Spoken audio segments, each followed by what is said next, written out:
Okay. Recording అవుతే okay అమ్మా. Minimise అవ్వదుట. సరే, స్టార్ట్ చేయనమ్మా. చేయండి. కంటెంట్ మీద. ఓకే అమ్మా. ఓం శ్రీ సద్గురుభ్యో నమ. 11/9/2025 the commentaries on living part 2 by Jiddu Krishnamurti గారు. ఈరోజు టాపిక్ కంటెంట్మెంట్ అంటే తృప్తి అనే టాపిక్ మీద శ్రీ లక్ష్మీ గారు సంభాషణ చేసి వివరణ చేస్తారు. ఓకే.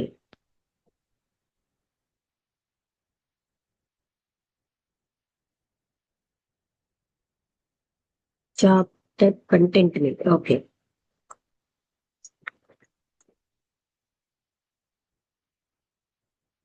మామూలుగానే ఆయన ప్రకృతిని వర్ణిస్తున్నారు.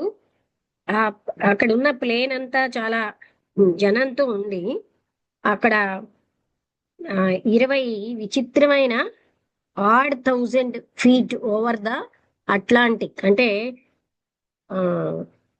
20,000 అడుగుల మీదని Atlantic. And there was a thick, అక్కడేమో ఒక థిక్ కార్పెట్ లాగా ఉంది ఆ పైన. అవన్నీ మేఘాలన్నీ ఒక దళసరిగా ఉన్నటువంటి తివాచీ వేసినట్టుగా ఉన్నాయిట.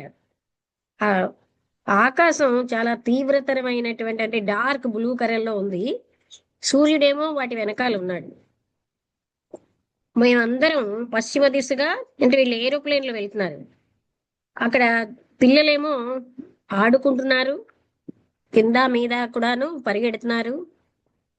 ఇక్కడ వాళ్ళు బాగా అలసిపోయారు, వాళ్ళు నిద్రపోతున్నారు. ఆ రాత్రి అయ్యాక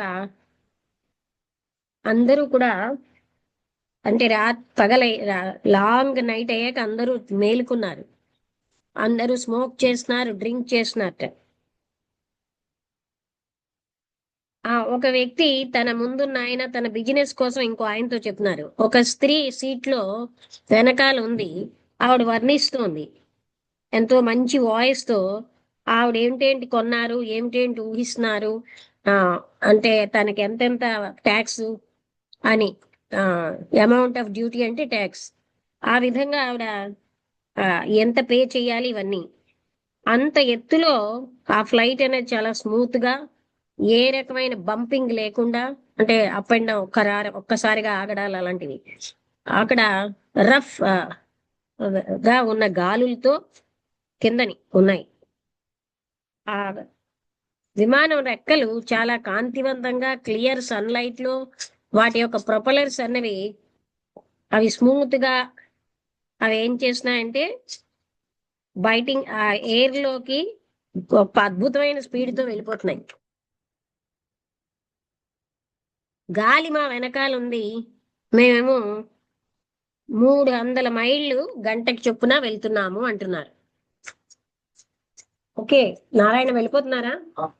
ఓకే. మళ్ళీ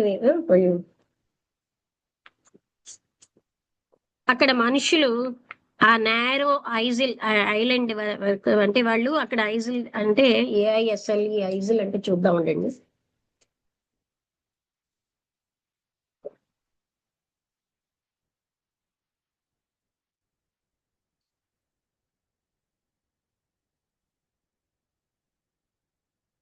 మామూలుగా ఐజిల్ అంటే ఐలాండ్ అని ఉండాలి. తెలుగులో ఐజిల్ మీనింగ్ నడవ. ఆహా, నడవ అంటే తెలుసు కదా, వాళ్ళు నడిచేటటువంటి ప్లేస్ అన్నమాట. అక్కడ ఇద్దరు మనుషులు అంటే సంకుచితంగా ఉన్న దాంట్లోని చాలా గట్టిగా మాట్లాడుతున్నారు. వాళ్ళని వినకుండా ఉండడం కష్టంగా ఉన్నంత గట్టిగా మాట్లాడుతున్నారు. వాళ్ళు ఏం చెప్తున్నారు, వాళ్ళు వాట్ దేవర్ సేయింగ్, వాళ్ళు ఏం చెప్తున్నారో అది వినకుండా ఉండడం కష్టం అన్నంత లౌడ్ టోన్ లో మాట్లాడుతున్నారు. వాళ్ళు చాలా పెద్దవాళ్ళు. ఒక ఆయనకి రెడ్ వెదర్ బీటెన్ ఫేస్ ఉంది. అంటే ఏంటి వెదర్ బీటెన్ అంటే ప్రకృతి చేత కొట్టబడిన లాంటి ఒక మొహం ఉంది. ఆయన బిజినెస్, అంటే వేల్స్ అంటే తిమింగలాలను చంపడం అన్న బిజినెస్ మీద మాట్లాడుతున్నాడు. ఇది ఎంత రిస్కీ, డేంజరస్ అది, ఆ దాంట్లో ఏమేమి లాభాలు ఉంటాయి, ఎంత భయంకరంగా ఆ సీస్ అంటే సముద్రాలు ఆ యొక్క నీళ్లు ఉంటాయి, ఇవన్నీ చెప్తున్నారు. కొన్ని తిమింగిలాలు హండ్రెడ్స్ ఆఫ్ టన్స్ అంటే వందల టన్నుల బరువు ఉంటాయిట. అయితే వాటి యొక్క తల్లులు వాటి యొక్క పిల్లలతో ఇదేంటి అప్పుడే అయిపోయింది ఇది? ఆ అదే మళ్ళీ మళ్ళీ ఆన్ చేద్దాం, వేగంగా అయిపోతుంది. ఆ తిమింగలాల యొక్క ఆ తల్లులు అన్నమాట వాటి యొక్క పిల్లలతోటి వాటిని మనం చంపకూడదు. వాళ్ళు కూడా కొన్ని తిమింగలాల వరకే మమ్మల్ని ఒక స్పెసిఫైడ్ టైంలో చంపనిస్తారు. ఈ గొప్ప ఆ, ఈ రాక్షసులు లాంటి వాటిని అవి చాలా సైంటిఫిక్ గా వర్క్ చేయాలి. ప్రతి గ్రూప్ కి ఒక స్పెషల్ జాబ్ ఉంటుంది. ఆ టెక్నికల్ గా వాళ్ళకి ట్రైనింగ్ ఇస్తారు. ఆ స్మెల్, ఆ ఫ్యాక్టరీ షిప్ అనేది అది భరించలేనట్టు ఉంటుంది. కానీ మనుషులు దానికి అలవాటు అయిపోతారు. ఏదైనా మిగతా వాటికి అలవాటు అయినట్టుగా వాళ్ళు అలవాటు అయిపోతారు. కానీ ఎంతో మనీ ఉంటుంది. ఇది అన్ని బాగా జరిగితే చాలా డబ్బు వస్తుంది. ఆయన వివరిస్తున్నాడు అనమాట ఆ విచిత్రమైనటువంటి ఆ ఆ తిమింగలాలని చంపడంలో ఉన్న అట్రాక్షన్. ఆ టైంలో డ్రింక్స్ తీసుకురాబడ్డాయి. వాళ్ళ యొక్క మాట్లాడే సబ్జెక్ట్ మారిపోయింది.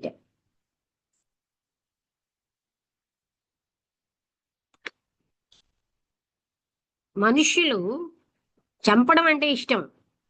ఒకళ్ళని ఒకళ్ళు చంపుకోవడం అన్నా హార్మ్లెస్ గా అంటే ఏ రకమైన హాని లేకుండా బ్రైట్ గా ఉన్న కళ్ళతో ఉన్న లేడీని, ఆ థిక్ ఫారెస్ట్ లో ఉన్న లేడీని చంపుతారు, లేకపోతే ఒక టైగర్ ని. అది తన క్యాటిల్ మీద ఆడుకుంటున్నటువంటి దాన్ని, అంటే క్యాటిల్ ని తినేస్తుంది ఆహారంగా. ఆ టైగర్ ని చంపేస్తారు. ఒక స్నేక్ ని, ఆ రోడ్డు మీద వెళ్తే పాముని చంపేస్తారు. అలాగే ఒక వల వేసి తోడేల్ని, ఇవన్నిటిని చంపేస్తూ ఉంటారు. మంచి బాగా డ్రెస్ చేసుకుని నవ్వుతున్న ప్రజలు వాళ్ళ యొక్క విలువైనటువంటి గన్స్ తోటి వాళ్ళు ఏం చేస్తారంటే బర్డ్స్ ని చంపేస్తారు. ఒకరినొకరు పిలుచుకుంటూ ఉంటాయి. అటువంటి టైంలో వాటిని చంపేస్తారు. ఒక చిన్న పిల్లవాడు బ్లూ అంటే నీలంగా ఉన్న జే అనే దాన్ని చంపేస్తాడు తన యొక్క గన్తో. ఆ పెద్దలేమో ఒక్క మాట కూడా ఒక దయతో మాట్లాడరు, లేకపోతే అతన్ని దెబ్బలాడరు. వ్యతిరేకంగా వాళ్ళు దానికి దెబ్బలాడకుండా ఏమంటారు, ఎంత మంచి పని చేసావు, ఎంత బాగా షూట్ చేసావు అంటారు. అంటే ఆట కోసం చంపేయడం, ఆహారం కోసం, దేశం కోసం, శాంతి కోసం చంపేయడం అన్నది అంటే మనం ఏమనుకుంటున్నాం అంటే ఏ రకంగా చంపినా పెద్ద తేడా లేదు. వాటిని జస్టిఫై చేయడం అన్నది ఆన్సర్ కాదు. అంటే చంపకూడదన్నదే ఉంది. వెస్ట్ లో, పశ్చిమ దేశాల్లో ఏమనుకుంటారంటే జంతువులు వాళ్ళ కడుపుల కోసమే ఉన్నాయని, అంటే వాళ్ళ ఆకలి కోసమే, వాళ్ళ సంతోషం కోసం చంపుతూ ఉంటారు. ఆర్ ఫర్ దేర్ ఫర్, లేకపోతే వాటి మీద ఉన్నటువంటి ఊలు కోసం చంపేస్తారు. ఇక్కడ జంతువులుకి ఆత్మలు లేవు, అందుకనే వాళ్ళని ఎంతో జాగ్రత్తగా చంపేస్తున్నారు. అక్కడ యానిమల్స్ కి ఆత్మలు ఉన్నాయి, అందుకనే so consider and let your heart know love. మీ హృదయానికి ప్రేమ తెలియనింది. యానిమల్స్ ని తినడం, బర్డ్స్ ని తినడం ఇక్కడ యాజ్ ఏ నార్మల్ సామాన్యమైన విషయంగా తీసుకుంటారు. శాంక్షన్ అంటే చర్చ్ కూడా శాంక్షన్ చేసింది జంతువులను తినమని. అలాగే అడ్వర్టైజ్మెంట్స్ ఉంటాయి, అక్కడ ఇది లేదు. ఈ థాట్ఫుల్ గా ఉన్నటువంటి రిలీజన్స్, మతపరమైన, సాంప్రదాయమైన, సంస్కృతిపరమైన ఏమీ చెయ్యట్లేదు అది, అంటే తినడానికి ఎంకరేజ్ చేసినాయి. ఇది కూడా ర్యాపిడ్ గా బ్రేక్ అయిపోతుంది. Here we have always killed in the name of God. అంటే ఇక్కడ మన దేశంలో ఏం చేస్తాం, భగవంతుడి పేరుతోటి చంపేస్తూ ఉంటాం, ఆ దేశం పేరుతోటి.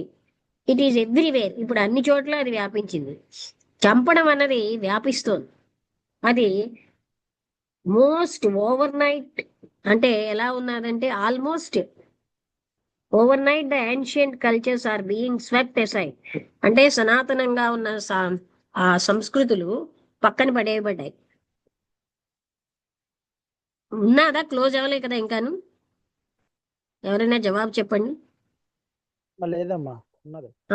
ఎఫిషియెంట్లీ, నైపుణ్యంగా ఈ నిరంకుశత్వం అండ్ ద మీన్స్ ఆఫ్ వినాశనం అవడం అనే మార్గాలన్నీ కూడా చాలా కేర్ఫుల్ గా వాటిని పోషించి బలపరుస్తున్నాం. అంటే చంపడం, వినాశనం చేయడం, వీటన్నిటినీ. అంటే దేశం కోసం అంటే ఏంటి, ఇంకో దేశం మీద దండెత్తినప్పుడు చంపేస్తారు, ఆహారం కోసం చంపేస్తారు, వినోదం కోసం చంపేస్తారు. చంపడం అన్నది ఎవరు ఏం పట్టించుకోవట్లేదు అని అది చెప్తున్నారు అనమాట. పొలిటీషియన్ తో గాని ప్రీస్ట్ తో గాని శాంతి లేదు. అంటే ప్రీస్ట్ నెయిదర్ ఈజ్ ఇట్, అంటే పొలిటీషియన్ కి లేదు, రాజకీయవేత్తకి, ఒక మత బోధకుడికి శాంతి అనేది ఉండదు. లేకపోతే ఒక లాయర్ కి, ఒక పోలీస్ కి ఉండదు. శాంతి అనేది ఒక స్థితి, మానసిక స్థితి. అక్కడ ప్రేమ ఉన్నప్పుడే ఉంటుంది అని చెప్తున్నారు. ఆయన ఒక బిజినెస్ వ్యక్తి, స్ట్రగ్లింగ్ అంటే బాగా పోరాడుతున్నాడు, కానీ ఏదోలాగా సంపాదిస్తున్నాడు. నేను నా పని కోసం మాట్లాడడానికి రాలేదని ఆయన అన్నాడు. నాకేం అవసరమో అది నాకు ఇస్తోంది. నా అవసరాలన్నీ కూడా తక్కువే, నేను అతిగా ఆశించట్లేదు. నేను కుక్కని తినే అంత గేమ్ లో లేను. ఒకరోజు నేను వెళ్తూ ఉంటే నాకు ఒక క్రౌడ్ ఆ చెట్ల కింద కనబడింది. నేను అక్కడ ఆగి వింటున్నాను. అది ఎవరంటే, కొన్ని 2 సంవత్సరాల క్రిందట. మీరేం చెప్పారో అది నా మనసులో బాగా కదిలించింది. నేనంత బాగా చదువుకోలేదు, కానీ నాకిప్పుడు మీ యొక్క టాక్స్ అవి చదివాను. నేను అందుకే ఇక్కడ ఉన్నాను. నేను నా జీవితంతో నేను తృప్తిగానే ఉంటున్నాను, నా ఆలోచనలతో, ఆ కొంతమంది ఏవో కొన్ని ఆ నమ్మకాలతో. అవన్నీ నా మనసులో ఉన్నాయి. కానీ మీ ఆ సండే మార్నింగ్ నేను ఇటు అటు ఇంటూ ఈ వ్యాలీలో తిరుగుతూ ఉంటే నా కారులో నేను మిమ్మల్ని బై ఛాన్స్ విన్నాను. నేను అప్పటి నుంచి అసంతృప్తిగా ఉంటున్నాను. నా వర్క్ తో కాదు నేను అసంతృప్తిగా ఉన్నది, కానీ అసంతృప్తి అన్నది నా మొత్తం అస్తిత్వంలోకి వచ్చేసింది. నాకెంతో ప్రజలంటే దయ. ఎవరైతే అసంతృప్తిగా ఉంటారో వాళ్ళు ఎంతో దుఃఖంతో, వాళ్ళని ఏది తృప్తి చేయదు, తృప్తి ఉండదు వాళ్ళకి.